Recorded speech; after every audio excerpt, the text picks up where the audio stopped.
bit that's a bit less tangible in the additive manufacturing sort of design for manufacture thing is that it's not as straightforward as speaking to the guy in the machine shop and saying, what tooling have you got? If you're comparing an additive manufactured part with an existing process and you're saying it's too expensive, it's definitely because you've got the wrong bit.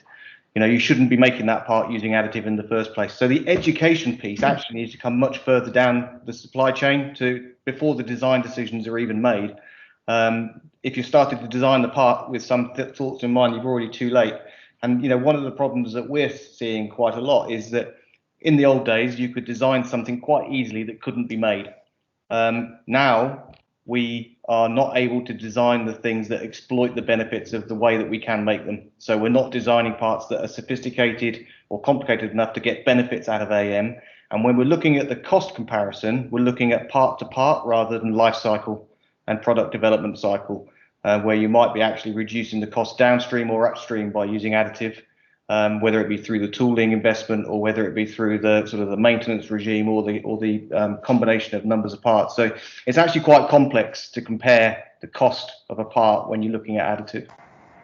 I second that totally. If you're able to compare like for like, say an injection molder piece versus additive manufacturing, it shouldn't be possible to do it, because if it can be injection molded, it probably should be. Yeah. Because it's been designed for it, and if an engineer is good at his job, he will design it for a manufacturing process. So it's got to be designed for AM if it's going to be cost effective. Having said that, Vauxhall Jet runs probably the largest service centre in Europe, and 95% of what we get through is actually designed for conventional methods. We're just supplying it because it's faster and cheaper at low volume.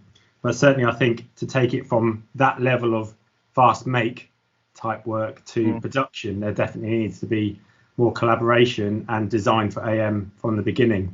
And that collaboration does start with the end users of the parts, the OEMs, the automotive companies and aerospace companies.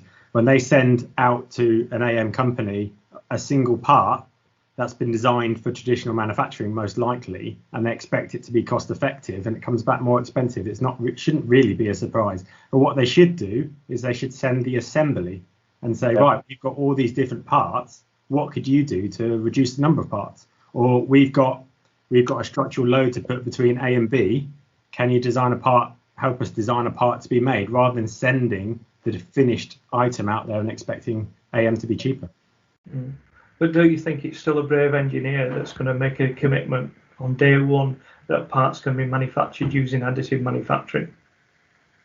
Yeah, absolutely. And it needs to be, as I say, a collaborative effort between the company designing the part, the end users, and the supply chain of AM to get that confidence.